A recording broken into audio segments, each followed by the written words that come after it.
Alexa, stop. Hello, everybody. I hope everybody is doing well.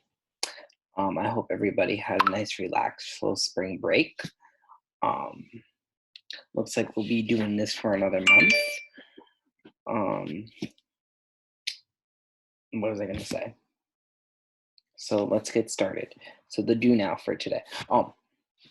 I guess, yeah, because this is Tuesday's class. Yep. Never mind. Sorry. I was just thinking to myself. So today's do now.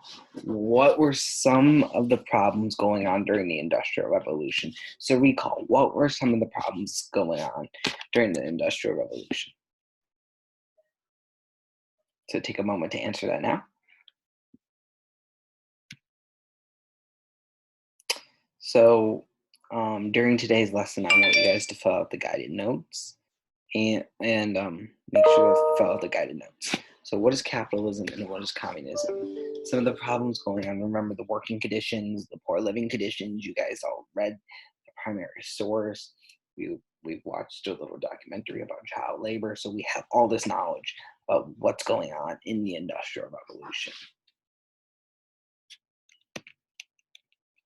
So laissez-faire economics. So laissez-faire economics is a government policy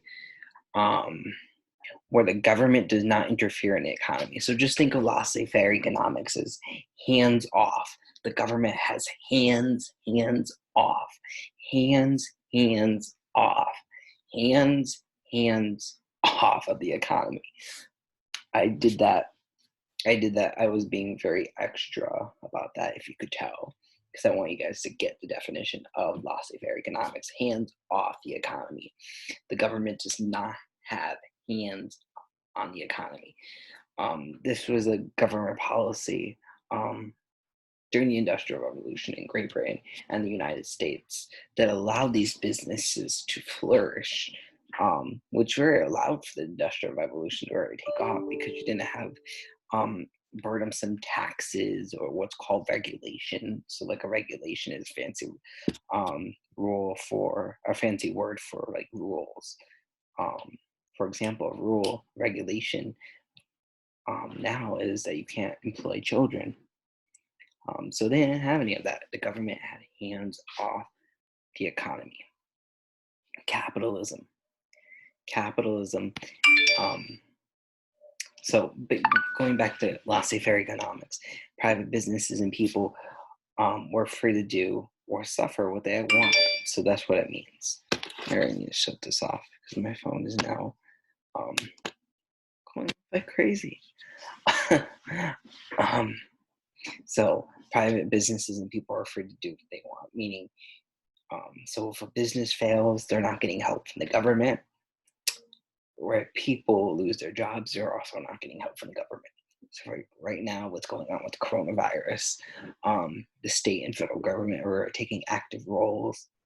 The federal government, you might have heard about your parents getting checks in the mail, $1,200 checks, or if they're married, $2,400 checks, and children, $3,400 checks. You wouldn't have that with laissez-faire economics. Laissez-faire would mean the government has hands off. Also, these businesses that are failing, for example, the airlines, the cruise industry, in true laissez-faire economics, what would happen if you had a government that had a policy of laissez-faire economics? The government would help them. So that's basically, so laissez-faire economics means hands off. Government has hands off. It's very bright. So capitalism. Capitalism is an economic. Let me close my blinds here. Better. That's much better. Sorry about that. I should have did that earlier. Capitalism. So capitalism is an economic way of life where private companies owns the means of trade and industry to make a profit rather than the government. So in the United States, you fairly have a capitalist system. We have what's called the market economy. There is still some government involvement. Like, for example, you have schools. Government has regulations and businesses, right? So, but overall, the United States is mostly a capitalist nation. And Adam Smith, for those of you, um, you guys should all remember Adam Smith from the Enlightenment speed dating. He is considered the father of laissez-faire economics. And it's funny because he actually warned about the abuses of labor during the Age of Enlightenment. He foreshadowed what would um, what would end up happening. And he's like, don't let this happen. Government does have to play a role, but people use laissez-faire economics as a defense against reforms in the Industrial Revolution, which we will get to later this week. So because the government had no involvement in the economy, remember laissez-faire, it's a fancy word, but it just means hands off. The government has hands off. Hands off. I want you guys to do this with me right now, because I don't want somebody to be like, Mr. Fowler, what's laissez-faire economics? Remember, laissez-faire economics means hands off. Hands off. But because the government had no involvement in the economy, there was things like child labor.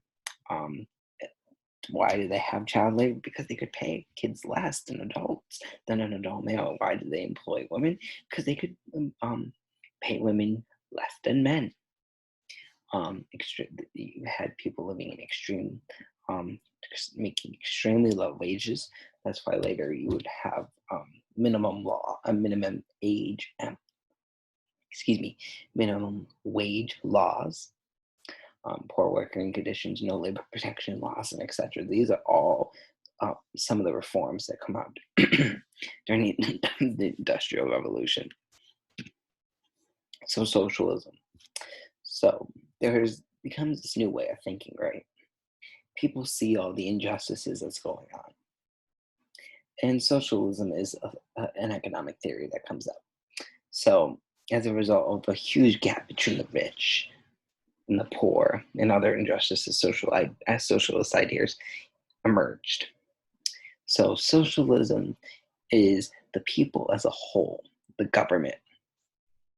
So people as a whole, meaning the government, rather than private individuals would own the means of production. What the means of production it means, it's your farms, your factory, your railroads, and other businesses.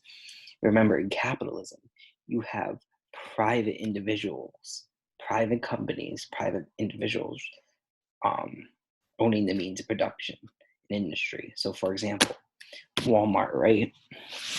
Walmart is owned by the Walton family.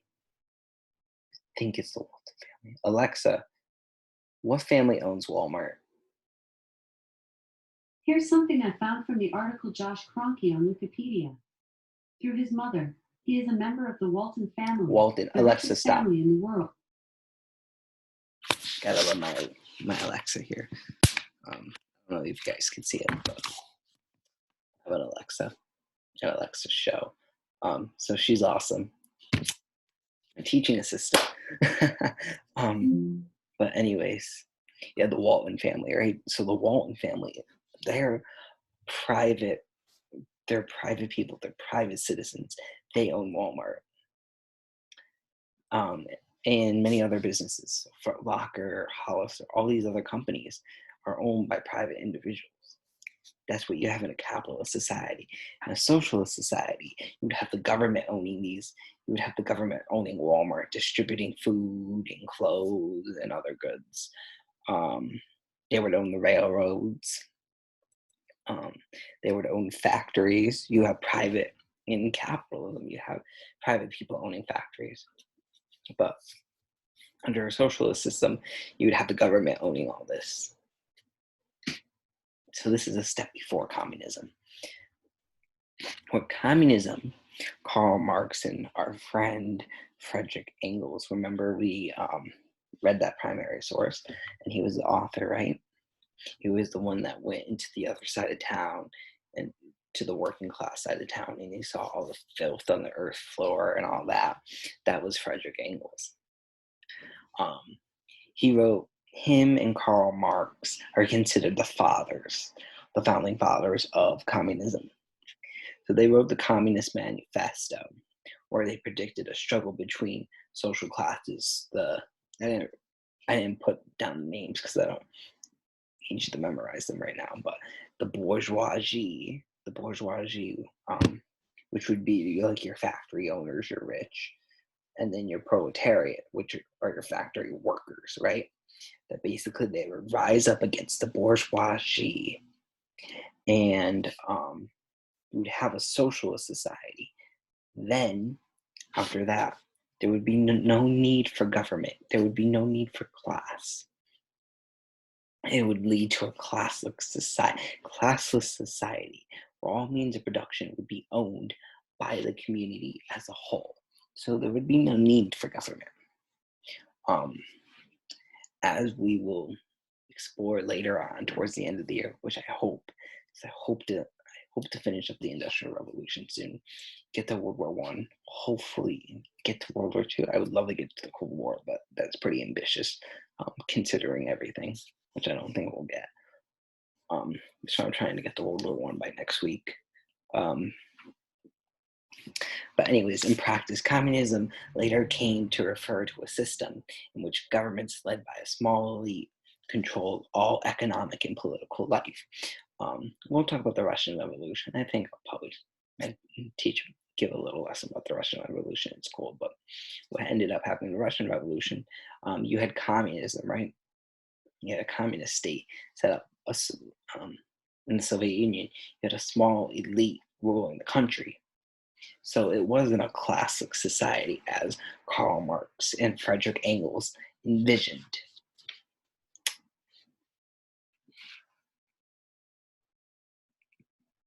So exit ticket. So I want you to answer the following questions. I want you to explain capitalism in your own words, socialism in your own words, communism in your own words. And why do you think Karl Marx and others came up with different economic systems? With a different economic system, based on your knowledge of the Industrial Revolution. So again, remember communism, right? Let's start with capitalism. You have private individuals owning businesses in the means of trade, the means of production and trade and all that. You have private individuals owning that. Socialism, you have the government owning that. Communism, you have the community as a whole, and you have a classless society. So go ahead and answer the exit ticket and take care, guys.